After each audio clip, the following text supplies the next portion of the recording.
we're live. Welcome to the collector's journey on Luca Tiger Broad Network. I have with me Josh from Cardboard Chronicles. So, Josh, thanks for being a part of this show, and thanks for taking the time to show us some of your amazing cards. Yeah, anytime. I never turn down a chance to talk about cards, so happy to do it. Yeah, absolutely. I think that, and I'll make this very clear. I'm not going to hide it. We have this whole show really is inspired by a show that you ran for a while on Cardboard Chronicles, where you were highlighting different collectors' collections and walking through those. And it was, to me, it was really exciting to see as a new person coming into the hobby, because I know you've been in it for a little bit, but I've, fairly recently, 2019 was my entrance, right? Like a lot of folks, and trying to understand and learn the landscape of cards and collecting and what's important, what's not, the rarity versus scarcity. And at the end of the day, just collecting things that you enjoy, that you want to continue, you want to hold. And then it just started getting kind of crazy with the monetary value versus sentimental value versus investment, stocks. I mean, we're looking at cards in such a different way that I feel like initially I try to go back to thinking about when I first started collecting. I was buying cards that meant something to me, that kind of invoked an emotion, right? They got me excited. Bo Jackson, Ken Griffey Jr., or baseball cards for me were a big deal. So I was collecting those guys, or like Michael Jordan, or Kobe Bryant, or LeBron. I mean, I wasn't buying for like, oh gosh, I hope this goes up in this much value. I hope my index, all these different things. Well, I think it's really neat and cool that we can measure that, and you guys have done a terrific job with card ladder. I think the whole narrative kind of shifted towards that. People all came in, everything went up. You guys talk about the middle finger, and then everybody sort of like kind of leaves, and now we're just kind of left with all those people that love cards. Yeah. So talk to me about your journey, because like your show was talking about cards and the collectors and these really amazing collections. Talk to me about what inspired you to start that, because that's kind of where you met Chris, right? It's through that show, if I'm not mistaken. Yeah. Thanks for the intro. That's all really, I mean, I agree with everything you're saying. The show kind of started just out of like a need or a want to like get more involved in the hobby. Because as you know, like if you're collecting, especially, I mean, Instagram was around back then, but it wasn't nearly as prevalent as it is today. It was mostly like Blowout and some rare like card shows and stuff. But it was mostly like an individual kind of hobby. And, I had this desire to kind of like connect with more people and see if we had similar interests on certain types of cards. So I just started, with my initial friends that I had met through the hobby. It was like a group of like 5 or 6 guys. And then it sort of, expanded into more industry type people, and then just more like, collectors in general that I found interesting that I had met. And I just thought, I can't really know everything about every niche within the hobby. And it doesn't make sense for me to try to give my opinion on everything. I only know like a pretty small subset. So I thought it'd be more interesting to hear more directly from those types of collectors of all the different, layers within our hobby. So that's kind of what that was. And then, Card Ladder came about, and I've been busy with other stuff. So I've kind of I've kind of set it aside, but I stick with the name on Instagram, and I think the archive of those is still pretty neat. Like you kind of get a look into what it was like before the boom, and it kind of like captures this little 3-year, 2-year window. Yeah. And I will preface it by saying though, like people did care a lot about money back then as well. If you watch the interviews, there's definitely a lot of discussion around investments and money and stuff. So it's not like that became a thing in COVID. Okay. It's just that the shift has become that people only care about that. And a lot of people that have come in the last 2 years, that's been their 100% primary and 0% on collecting.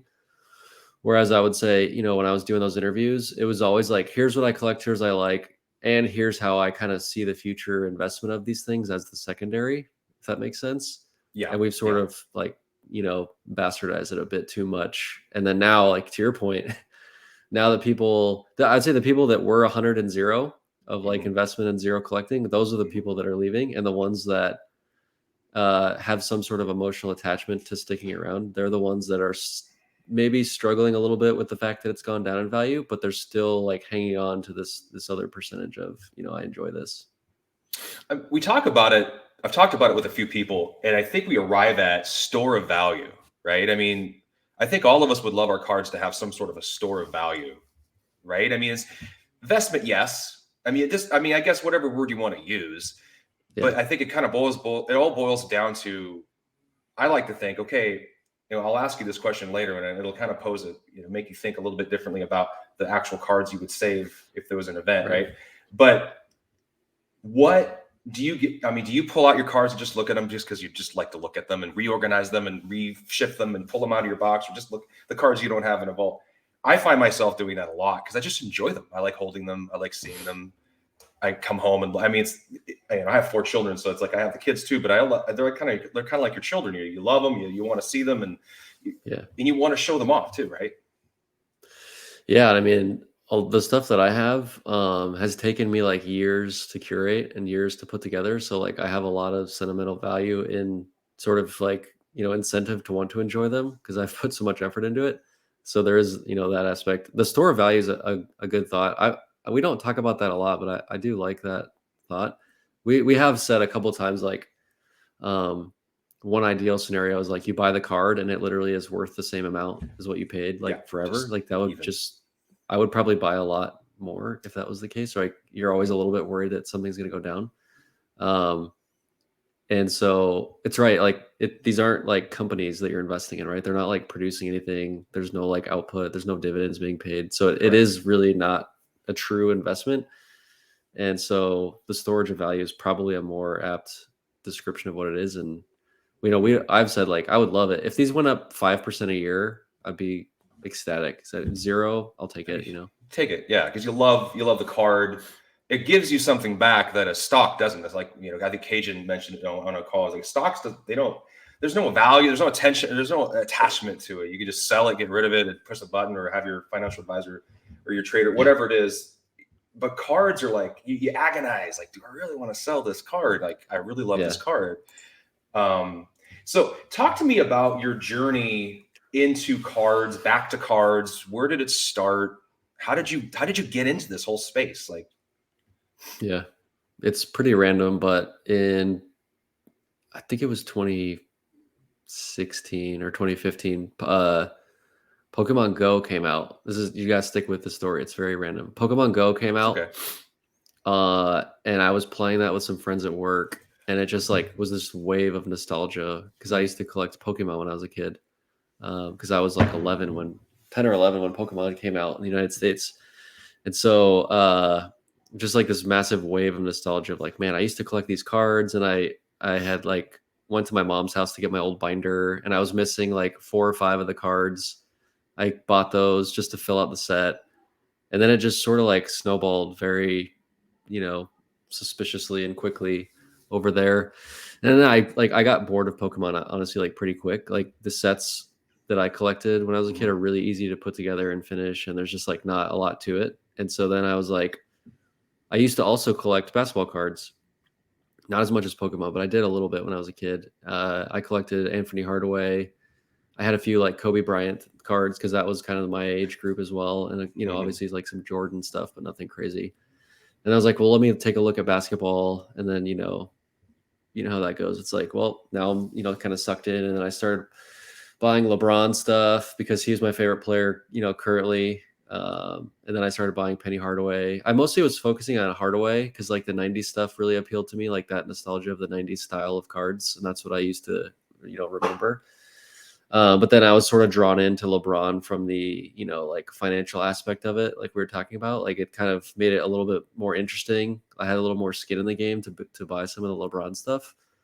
So that was kind of, I mean, it was mostly just like a nostalgia from Pokemon, and then it kind of just got out of hand from there. Yeah, got out of hand. That's a common thing a lot of us say is got out of hand. LeBron's an interesting topic. I know a lot of people have opinions on LeBron. My wife loves LeBron. Like she knows who he is. She loves basketball. Not a big baseball. I'm a big baseball fan, but she's not really into baseball because it's kind of boring, like a lot of folks do. I mean, I can understand that. But LeBron's cool. He's in these movies. He's like socially. He's someone that kind of transcends the sport. And I think so. You talk about store of value. I think if you're going to have an athlete, that's going to have that sort of impact now and later. I think LeBron, obviously Kobe had it. I'm a huge Kobe guy, so I'll just be honest with you, massive Kobe collector.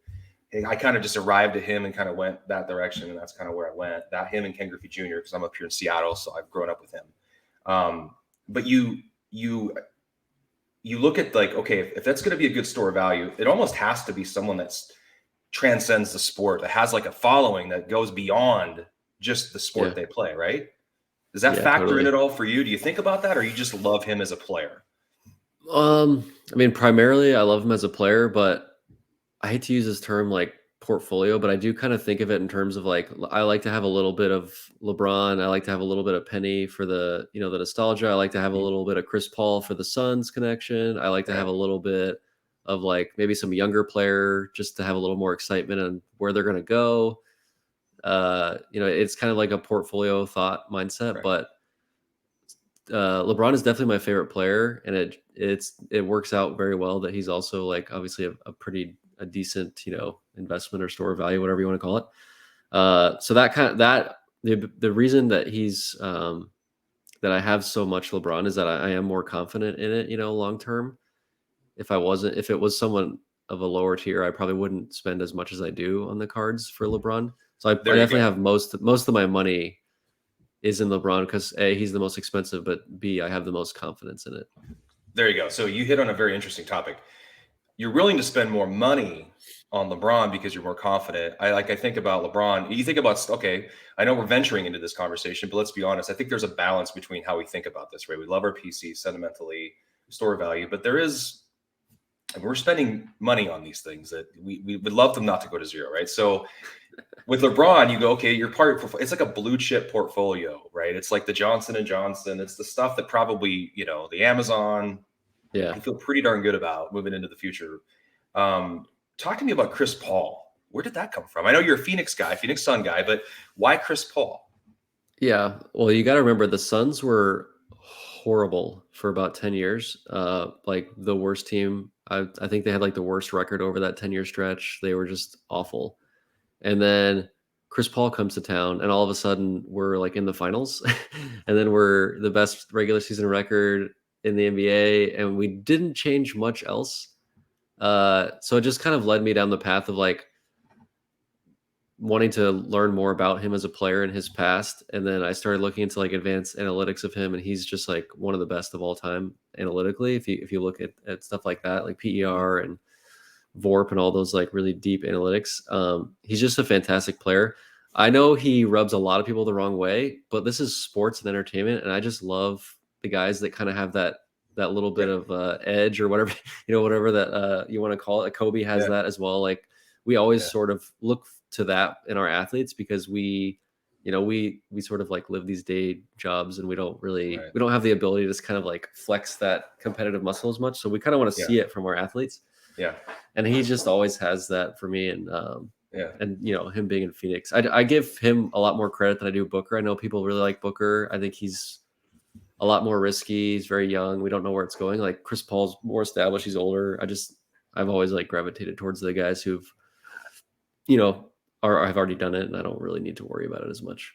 yeah. I remember him coming out of Wake Forest. He was a big deal back then.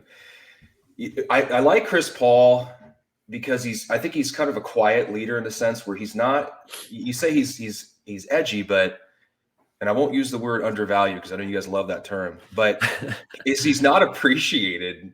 I don't feel like he's appreciated in the card world. Do you think Yeah, he's sure. just why is that? Why do you think that is? It's just because he's older. I mean, if he was a third year guy right now, his prices would be insane. Because if you go back and look at his stats from like the when he was on the New Orleans Hornets and the Clippers and stuff, his numbers were insane. Yeah, But you know, over time, like people just get bored of it, or you know, yeah, unless you become literally like LeBron, Kobe, Jordan, you know, the top guys, you eventually like just kind of your prices just go down. It's just reality. I've covered this like over and over. I have so many yeah, examples of this. Like, yeah, why don't people buy more James Harden? His stats are incredible. He has all these crazy. Kawhi, he has two championships or whatever. Like, why don't people buy Kawhi? Because they just kind of get bored of him and they move on to younger players. And that's another reason I bought Chris Paul versus, you know, what if I had decided to buy LaMelo Ball or something, right? Like he's probably a more exciting younger player, but his stuff is 10 times the price of Chris Paul. So like to me, it didn't. To me, it's like I could build a cooler PC of Chris Paul because it's so much cheaper, and I don't really have to worry about that, aspect of him eventually just kind of crashing down in value. There must be people that are buying these prospects, these like football quarterbacks, these Sure. I mean, the money being Yeah. spent on people that have done nothing and that quickly do nothing, quickly go to obsolete, just Yeah. disappear. I don't understand how there must be, is it a fund? Is it an investment? I don't even understand. And if that, who's instructing that group? I know you talk about this a lot. Like you can't understand it. Like why that amount of money is spent on an unproven player. What do you think? Why do you think that is? Like, have you seen anything from an algorithm standpoint, from a data standpoint, that what happens? I know it's a weird Well, question, but there's probably two reasons. One, like, why do people keep going to Vegas when it's like you're losing money? yeah, Like it's true. Vegas wins 55%, whatever the number is, like you literally are going to lose. So why do people do it? It's kind of the thrill, the excitement of the gamble, maybe. And then I'm sure a lot of those people aren't necessarily thinking like, hey, I'm gonna buy this card for $1 million and hold it forever. Like I'm sure there's some aspect of like, I'm probably gonna hold this with the assumption that this player is going to perform well in the next period of time, and then I'll sell it and make money. So I'm not sure how much of that is true. I'm not, I'm just sort of speculating. I don't actually like ever. I try not to, you know, hate on that type of investment strategy. And you could, it's like it's your money. You could buy whatever you want. I'm just kind of Mhm. giving you my opinion on why Yeah. I wouldn't do that.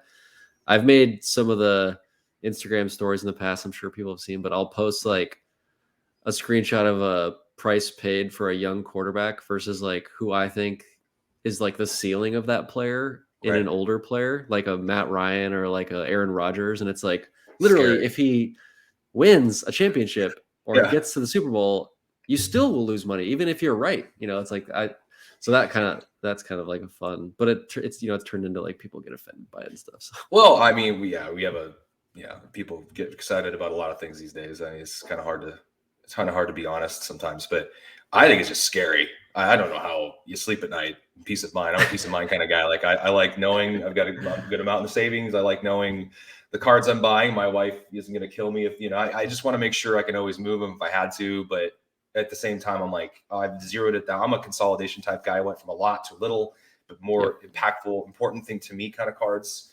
Luckily, the 90s insert stuff, which I love, I had to kill myself a little bit getting into some of those Kobe's, but the King Griffey Jr. ones are pretty easy to get into, which is kind of fun. They didn't see the appreciation as basketball did. So I lucked Those are out. like two of the safest guys ever. They're like, it's like nothing can change really for either of them. So it's like you're just kind of either following the overall market or you just kind of, like you said, store value and just hold it and have fun with it and just watch what it does. There's no game coming tomorrow where their whole, Yeah. careers on the line. Right. No, they're fun. Bo Jackson's the other one I have, but that's a people my age only kind of guy. And that's just fun. I haven't spent a ton on him, but he's kind of exciting. And that's that. I guess that would be my Anthony Hardaway collection for me. Mm-hmm. It'd be that Yeah. kind of, and then you have the LeBron is probably a mesh the two LeBron. So you talk about like, okay, finding someone that's really good. Do you find yourself what goes through your mind when it comes to consolidating, buying that card, looking for that grail? You said you're really patient and creating. This is something I really want to hit on in this show in general, is having the patience to wait for the card you really want at the right price Mm-hmm. you want. Then the FOMO, take the FOMO away, and knowing seeing how the hobby is sort of kind of settling, and it's great to have a card ladder app because I am a card ladder guy. I have it. I look at it every day. I don't know why. I just do, but it's fun. And the market's settling out, being patient and finding that collection. How are you able to do that? Yeah, that's What a was good your strategy question. on that? Sorry. No, you're good. I'm mostly just like really picky. I'm really picky about what cards I like and which cards I want to bring into my collection. I always joke about this, but someone will like DM me and say, "Hey, I got this LeBron. I'm selling at a great price. You need this in your collection." Or they'll say something like, "This belongs with you," Mm-hmm. and it's just like the assumption that like because I collect LeBron, I'll basically buy anything that's expensive or anything that's like, you're supposed to have, but it really has to cross my first barrier, which is like, do I like the look of it? Because that's kind of the whole point to me. Like it has to look Look at really that. cool, and I have to want the card really badly. And so I just like reject like, I don't know, 75% of cards just off the bat. And then like you said, the patience. I say this to Chris all the time on crossover.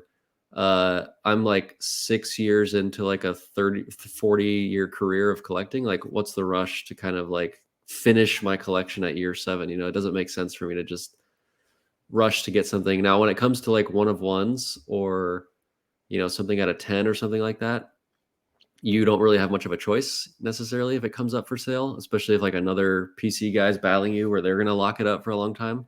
So there are exceptions, but a lot of the stuff that I collect is kind of out of like 50 or 25. So if someone's going to, bump up the price in an auction one night, I'll just kind of walk away thinking like, I'll get this in a couple of years. I'm not really like in a huge rush. So I don't know if that really helps everybody, but Yeah. just some things to think about. I think it does. I think that that conversation needs to be had more than ever, because I think folks are going into, okay, now I need to liquidate. I need to get rid. No, maybe you're just patient. Maybe you just stop. Maybe you just wait, take a pause, take inventory of what you have, enjoy what you've got. Look over your collection. Do you really need that next card? And of course, that's a silly thing to say, because of course you do. If it's the right card, of course you do. But so it's kind of this weird circle. And I'm the worst person because I'm terrible. I buy then sell the cover because I'm like, oh my gosh, I want that. And a lot of the cards I'm looking for, they are fairly sought after, because I have a very specific thing I'm looking for too. But I think that's the fun part, right? When you get to a point in your collection and collecting journey where you're looking for a specific card that doesn't come up very often. I always like to use that as a barometer to how rare a card is when you don't see it come up very often for sale. Is a very good indicator that it's an important card that people want. There's a demand for it. You want it because you want to kind of complete that collection. What are the kinds of cards that you said out of 25, out of 50? What are those markers for you that are like, I really want that, kind of check all the boxes for you that make you want that card for a particular player? Yeah, there's definitely a bunch of factors. The first, like I said, was just like how the card looks is the first one, and then second is probably like the rarity, like the serial number. Is it out of 50, 100, 25? That really gets me excited because obviously there's only I know how many there are, and that kind of makes it exciting to know it's harder to get. And then I'm really big into grading. I know this topic kind of like gets dicey for collectors. Like, oh, should you buy the card and not the grade? I personally do like having PSA 10s. So if the card is like out of 25 or out of 50, and I can have a PSA 10 that's like a pop 2 or 3 or something, like that just makes it that much sweeter for me. And I don't know why you wouldn't get excited about that. I understand the sort of like buy the eye appeal over the grade, but that's the whole point of grading, is that we pay a third party to kind of tell us what the condition is and not have to worry about it when we buy it. That's, it gives us the confidence. So for example, like this one is a 2008 Topps Chrome Gold LeBron. There's 50 of these. They're serial numbered to 50. They come up for sale a decent amount, especially in the last couple of years. Like I've seen the BGS 95 sell a bunch. I think the pop on that is like 17. And the pop on this one is 8, I want to say. And when I bought it, it was a pop 4. So like at the time that I bought it, it's like there's only 4 10s. The 10s are actually really tough to get. There's only 4 out of 50 of these being 10s. The 95s are a decent amount more of them in circulation. So, it was kind of appealed to me to separate myself by having the 10 instead of the 95, for example. So that's another big factor.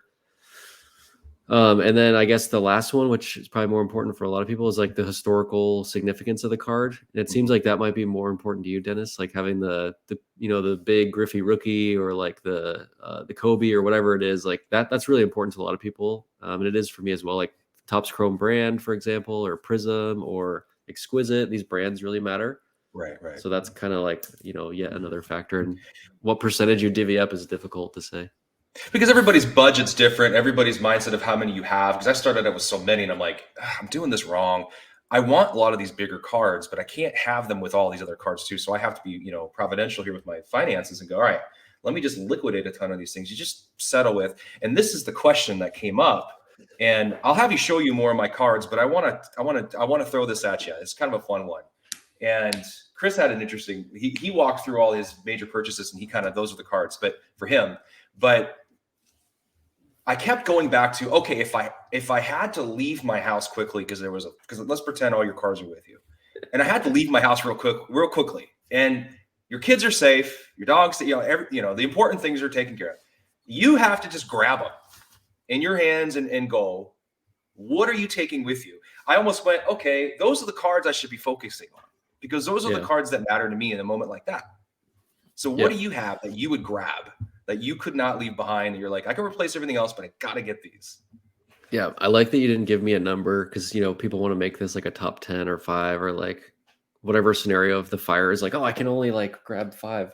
I started with 10 and then it just got too crazy. So I just how many can you fit? Just grab a pile. Grab a pile. I don't care how many. Grab a pile. Well, I actually did this exercise before I came on. I went to my cards and I grabbed a pile and I have, let me see how many I have. 1, 2, 3, 4, 5, 6, 7, 8, 9, 10. That's annoying, but I sound like a jackass. I actually have 10, but it just so happened to be 10.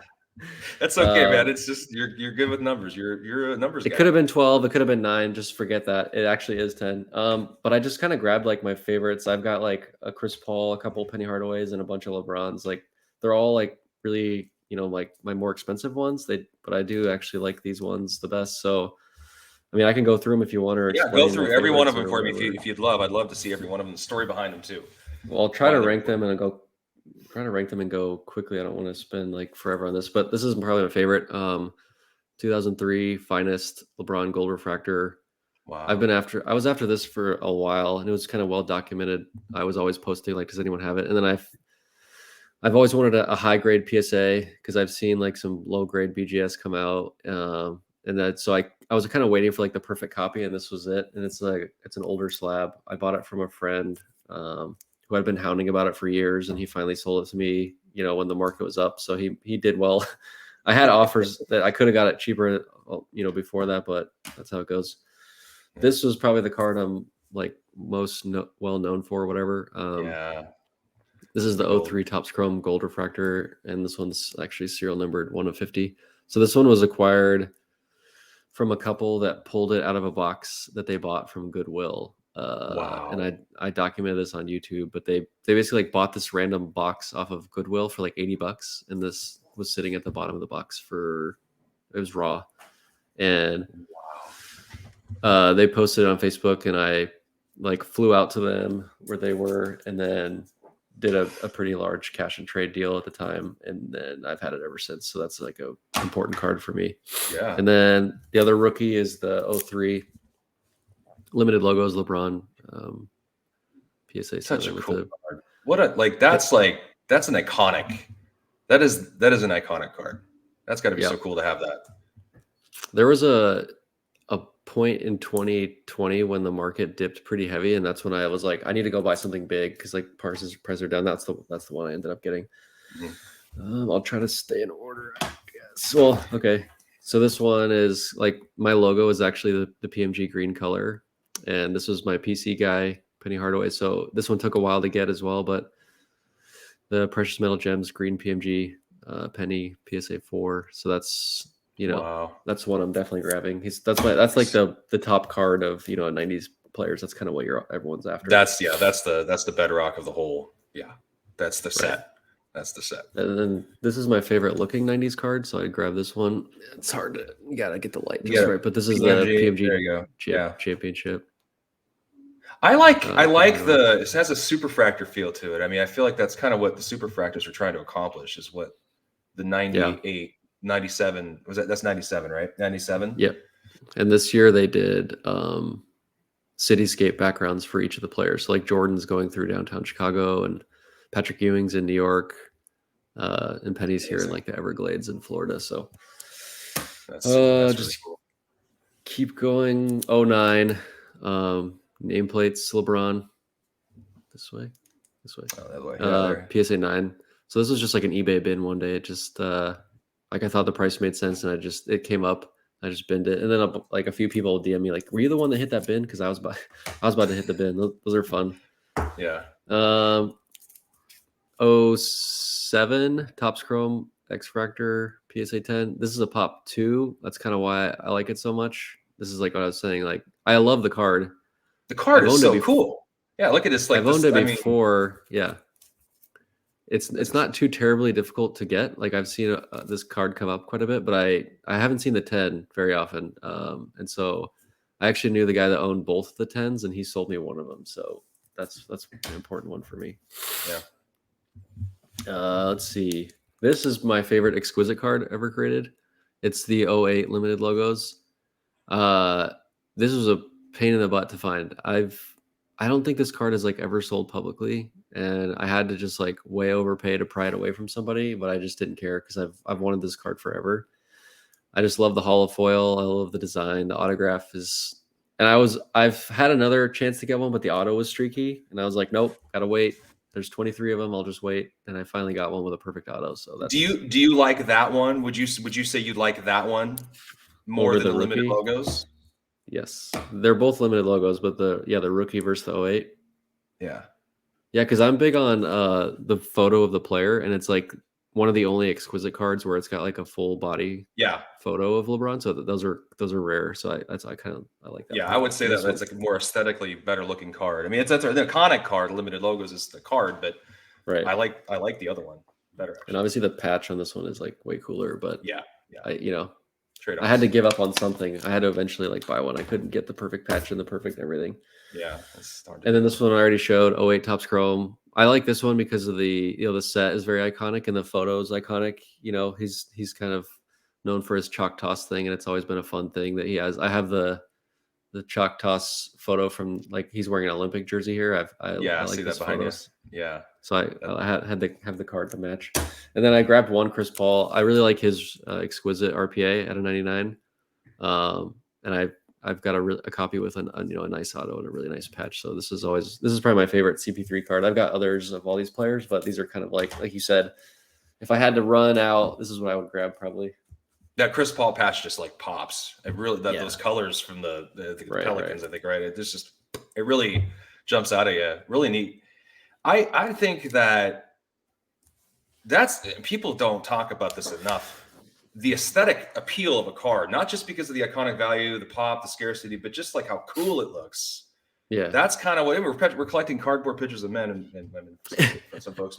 But it's like, it is kind of silly to talk about. But when you look at a really cool card, it's my favorite card in my collection is the 96, the gold refractor. I have an 8.5 BGS, the Kobe 96 finest airs, and that's the gold refractor. I'm a big gold refractor type of guy. I just gold. I'm like, I gotta have it. That card to me is like, I showed it to my wife. She's like, that's a really cool. She doesn't care like cards at all. Like, she thinks right. Just why do it?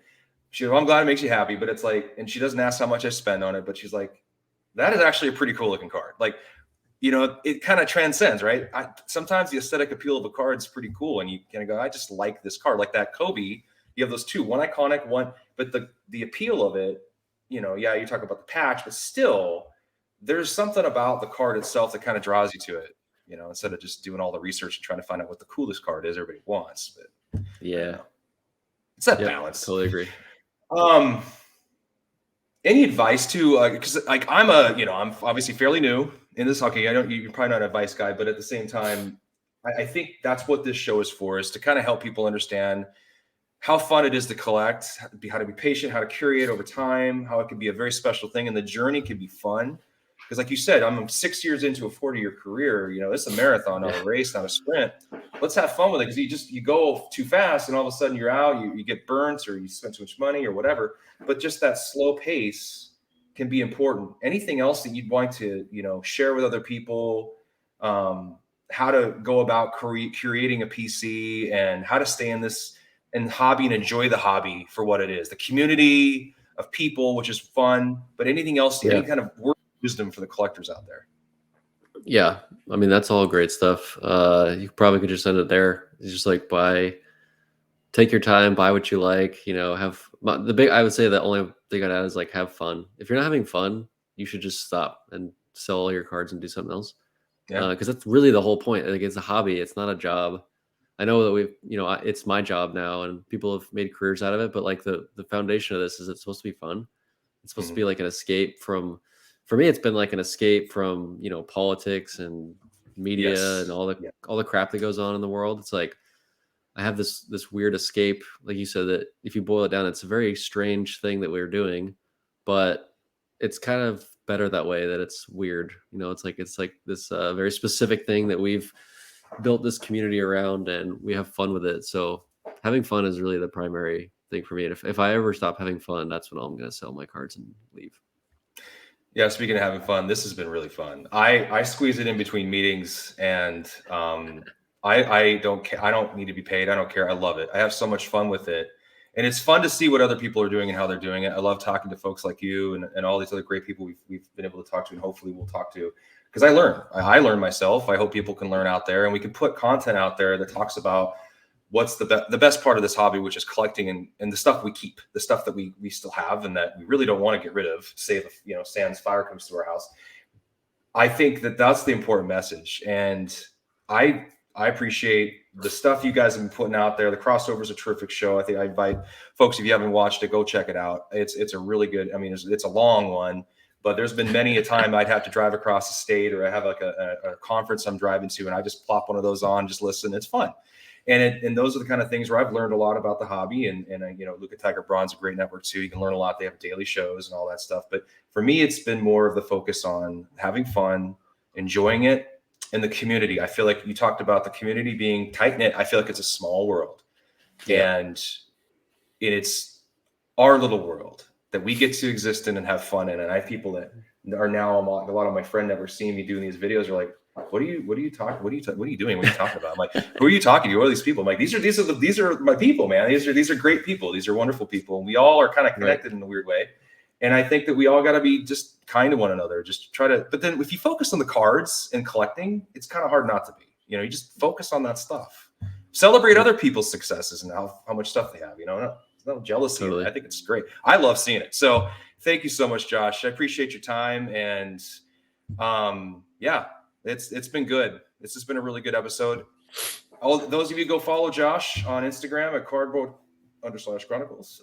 Hopefully Josh will start doing those shows again, because I want to see them personally. So yeah, hopefully I have more time for the future. But yeah, totally agree with everything you said.